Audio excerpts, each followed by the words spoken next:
Good morning. I'm David Bowman, the Executive Director of the Four Corners Regional Education Cooperative #1 up here in Farmington. And we're continuing our series of simple Photoshop techniques to help you create images and graphics that you can use on your websites, your newsletters, your flyers, all of your publications, so that they look nice and attractive and interesting and professional. Today, we're going to look at two techniques for creating text graphics, something that we seem to do an awful lot when we're producing our documents. So we're going to look at two different ways to do that. We're going to look at how do we create this individual text graphic with the text and an image that shows through it. And then we're also going to look at how to create pop-out text over a graphic and create this. So these are the two things that we're going to be doing today. So for starters, let me bring up my starting image, which is this very cool and funky, bubbly, glowing light thing. And we're going to use this. All right, so to create the first image, which is this one right here, there's just a few techniques that we have to do. So let's walk through them. First of all, we have to actually create the text, right? And to do that, we are going to go to our layers menu, which is over here.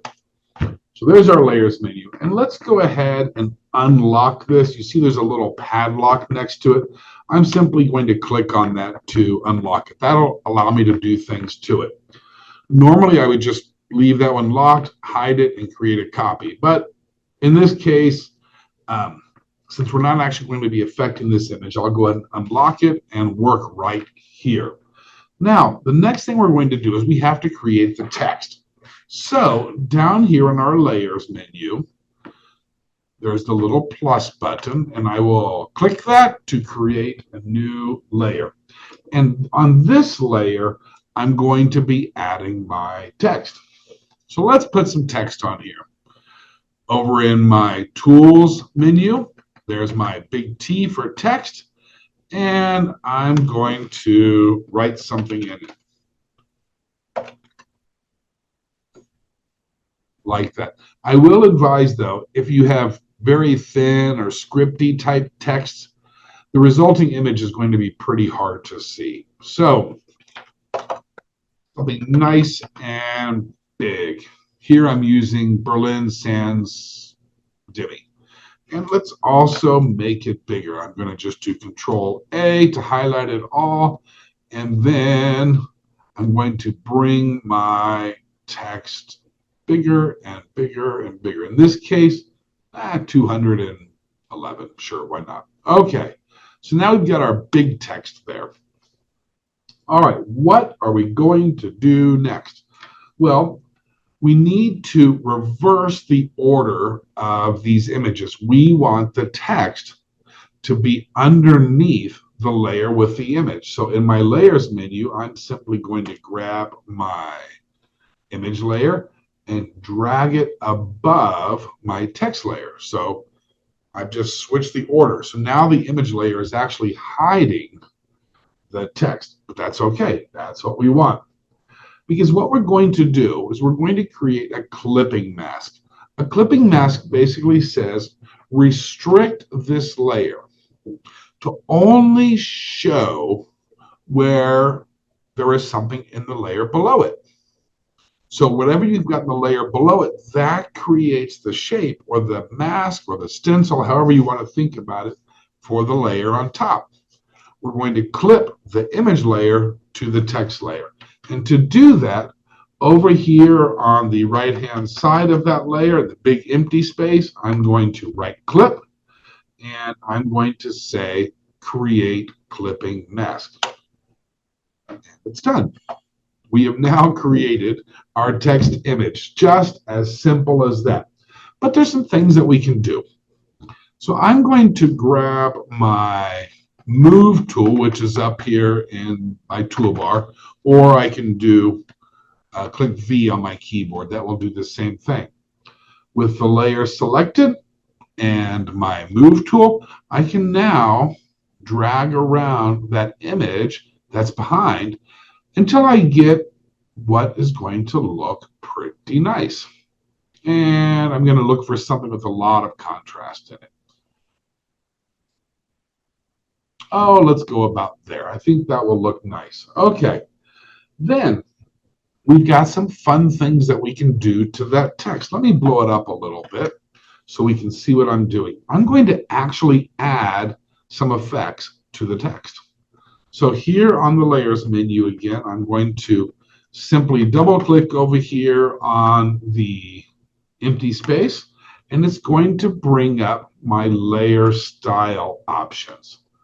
So on the left side, I've got all different kinds of styles that I can apply to that text. And I'm going to click on drop shadow to activate that. So what's next? First of all, I've got my opacity, basically how much is that layer going to show through. I want that to stay at 100%, right? Let me click drop shadow. There we go. Blend mode. It's going to be normal because there's nothing underneath it.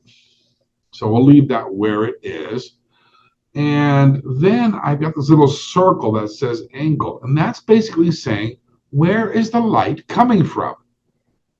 Which direction is the light? Because that will affect the placement of my drop shadow.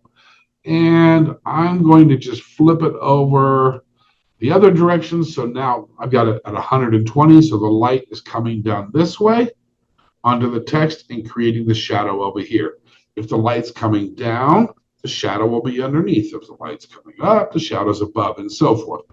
So for this, 120 seems pretty nice. The light's going to come in, the shadow will be over here. It's a very standard drop shadow format. Then let's go ahead and bring my opacity all the way up so I can see it very clearly. And I'll even blow it up a little bit for you. And drop it into place. Okay. Distance is basically it's asking visually how far away is the text from what's behind it, where the shadow is, right? Think about it this way. If you put something up against a wall, just right up against a wall, so the distance is 0, there's not going to be a shadow. But if you pull it away from the wall, you start to get a shadow. And the farther you pull it away from the wall, visually, the farther away the item looks from its shadow. That's what distance does here. So as you see, as I increase it up to even a ridiculous level, it looks like the text is farther and farther away from the surface with the shadow. Well, that's obviously too much. I'm going to go for about 9. I think that looks pretty nice. Spread is how much of the shadow frame is being filled up. And then I can even increase the size. Like if this is solid, how far out is the shadow going to be diffused? And generally, we want that to be pretty low number. But as you can see, you can have it diffused out to ridiculous levels, more than we need. A general rule of thumb, though, the farther away the distance, or the greater the distance, the more diffusion that you need, because light spills around the edges of things and it makes a softer shadow. So we kind of have to manipulate these. Once we've got a good distance, we sort of manipulate the spread and the size so it looks more or less realistic and three-dimensional. So let me go ahead and bring my spread way down and my size up just a hair. I think that's going to look pretty nice right there. I can even change the color of the shadow if I want. Like I've got this kind of reddish text over here. I can click on my color and choose a different one. Let me choose a different hue. Something along those lines. And there we go. So now I've added a drop shadow, and I will click OK. So what does that look like? Let me go ahead, just to make it clear, let me just drop in a temporary layer down here on my adjustment layer menu. Let me just put in a solid color, white, and I'll drag that below everything, just to make it obvious so you can see clearly what it is that we have done. And I like it, so we're going to turn it off. Now, what do we do at this point? We've got the text, we've got the image behind it, everything looks great. One thing I can do, if I like the texture and the design, but I'm not very fond of the color scheme, I can go to my image layer and click on it, and I can change the blend mode. Basically, how does this image interact with the layer below it? Right now, I've got to set it normal, so the image itself is showing through exactly like the image. But you'll remember down here, when I've got text, I can color that text, right? Let me choose, like, say, a kind of a darkish green like that. Okay. Now I can have that image interact with the green color below it using one of the layer styles. In this case, I like overlay. So I've got all the design and the lights and the darks and so forth from the image itself, but the lights and the darks are being applied now to the color of the text, which I think looks pretty cool. So that's what we've got right there. Now, what are we going to do with this? Now that we've got our text image, we got our drop shadow, we've got it looking pretty cool, what can we do with it? Well, we need to isolate it and make this into its own image that I can then add to documents and other publications. Pretty simple to do. First thing I'm going to do is I am going to flatten this image. And to do that, basically, I've got all these layers. I'm going to just compress them all down into a single layer. So what I will do, first, I make sure my white background is turned off. I don't want that to be a part of my final image. And then I'm going to go up to my layers menu up here in the menu bar, and I am going to choose flatten image. Take them all, and you'll see now I just have one layer. What do I do next? I need to isolate the text.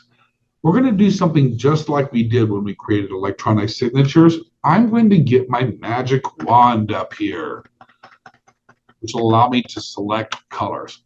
And for this, I'm going to say that can sample all layers. Kind of doesn't matter, there's only one, but I'm going to turn off contiguous. If it's contiguous, the selection will keep going until it gets to a different color, which means it's going to skip this inside of the R and the inside of the A. So I do not want contiguous turned on. Contiguous should be turned off, because now I can just click in the white, and you'll see I've got my big selection box around everything. And then, which is the opposite of what I want, I'm going to invert the selection. So I'm not selecting all the white, I'm selecting all the letters. To invert, I can come up here to selection and say inverse, or you'll see there is a keystroke for it that's available, but which in this case is Control-Shift-I, but I'll just click inverse. Now you see it's the letters and not all the white stuff that's selected. What am I going to do now? Well, simply I'm going to come up here to image, and I'm going to crop this big thing, this big image, down to just the selected area. So image and crop. There you go. And then Control-D to unselect. We're almost there. I've got my text image. but I still haven't turned into something that I can drop into a document. I need to export it as an image type. Now, because I want that transparency, I have to use a PNG file. So I'm going to come up here to File and Export. The top one says Quick Export is JPG, but JPEG does not have transparency. So instead, I need to select Export As. Then over here in my File Settings, PNG. And you'll see that now I'm going to have a transparent image. I could choose a GIF, same problem, no transparency, but I want the transparency. So there we go. And then export and call it something. Transparent text. And green, just so I can identify it later. And save. So now I've got my image. So if I close this, what I'm going to be left with is that right there.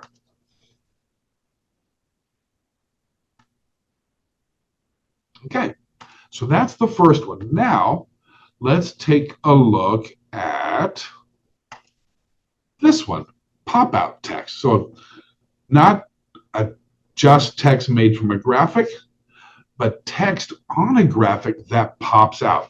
So how do we do that? Well, let's go ahead and start with our same big image again. We'll just keep using this one. Oops. Let me undo that. Let me open it as a new image. So give me a second. Let's see. Open with Photoshop. All right. Here we go. All right. So there's my image again. So the first thing I'm going to do, just like before, I'm going to come over here to my layers, and I'm going to click on the little padlock to release it, because I'm going to need to move it around and do stuff to it. Okay. Now, just like before, I'm going to create a new layer and add some text to it. So down here on my layers panel, down here I've got my little plus inside of a square. Let's add a new layer. And then I'm going to add text to it. So my text menu again over here, and I'm going to click and spell correctly that. Okay, and I'll even blow it up a little bit. Same advice, use something big and bold so it shows up nicely. And I think I'll grab my move tool, and I'm going to just slide that over a hair so it's right smack dab in the middle. That'll save me some time later. Now, in this case, I need my text to be black. So let's go ahead and click all of that and choose my black color. All right, there we go. Now I've got my word on top of my image. All right, what's next? The next thing is I need to blend this text into the image below it. I'm going to create a soft light image. So I will click soft light. And because the text is black, all we're going to get is kind of the shadow of the text when I change it to soft light, which is pretty cool. So I'm creating the shadow. That's how it's blending in. All right, from there, now let's go ahead and select that text. The way to select something in a layer is, again, Control and click on the layer icon, just like that. So I have now selected all of the text. However, I'm going to add a color on top of this whole image. And I don't want that color to be applied to the text. If I go create a solid color right now, it's only going to be applied to the selected area. I want it applied to everything else. So I need to invert my selection again. So I could go up to my selection menu like before, or I can use the keystroke, Control Shift I. And for the Mac folks, Command-Shift-I. And now you'll see the image around is the part that's selected. So when I create my color fill layer, the color fill will go in the selected areas and it'll be masked out or hidden from anything that is not selected, which is the letters. So down here on my adjustment menu, my adjustment layers, I'm going to get a solid color. And in this case, I'm going to choose white. Then all I need to do is just lower the opacity. Right now, the opacity of that layer is 100%. It is fully showing on top of everything else. But I want to reduce the opacity so I can see what's underneath it. And I'm going to bring it down to, let's call it about 42. Why not?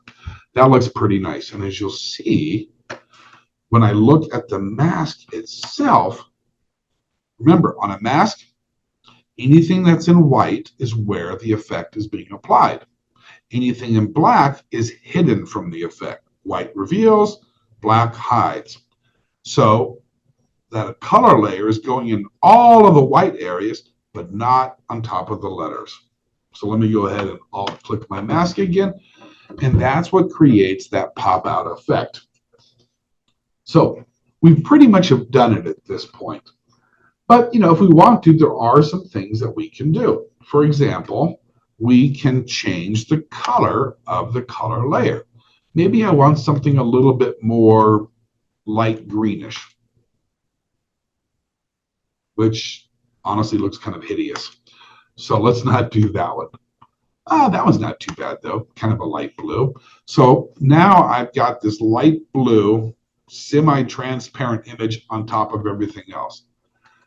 So there's the original image, and I put this light blue color on top of it everywhere except the letters, which is very, very nice. Now, again, just like before, we've created this in Photoshop, but we need to turn it into something that we can drop into our documents. What I'm going to do in this case is I'm going to crop it as a whole graphic. So I'm going to come up here to my crop menu in my toolbars.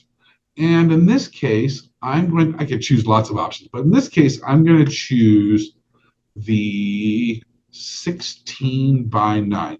I could, if I really wanted to, I could say, just give me the ratio, clear the existing ratio, and then I can change it to anything that I want with no restrictions. But honestly, I kind of like that 16 by 9. So I'm going to go back to 16 by 9 ratio and kind of drag it up or down a little bit so it's centered. I'm going to hit enter or click the checkbox. And now I've got a very cool graphic with pop-out text, but I still need to turn it into something that I can put on my documents. Well, in this case, I'm going to go ahead and just create a JPEG out of it. I don't need the transparency. I want the whole image. So file menu and export, and I can simply say quick export as JPG and give it a name. Let's call it Pop Out 2 and save. Now I've got my two graphics. I've got this one with the colors behind it, with the text popping out, and I have my transparent text graphic also, which is now ready to put into my documents, put them on my websites, put them on my online profiles, wherever I need them. I now have some pretty cool graphics to use.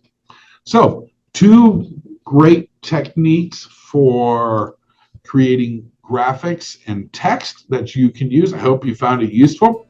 If you ever want to get a little refresher of these, see how I did it again, all of these videos are available on our website at nmrec1.org, which is probably where you're watching this in the first place. But you're welcome also to give us a call up here or send us an email at rec1, and I'd be happy to walk you through it. All right, thank you all very much, and have a great day.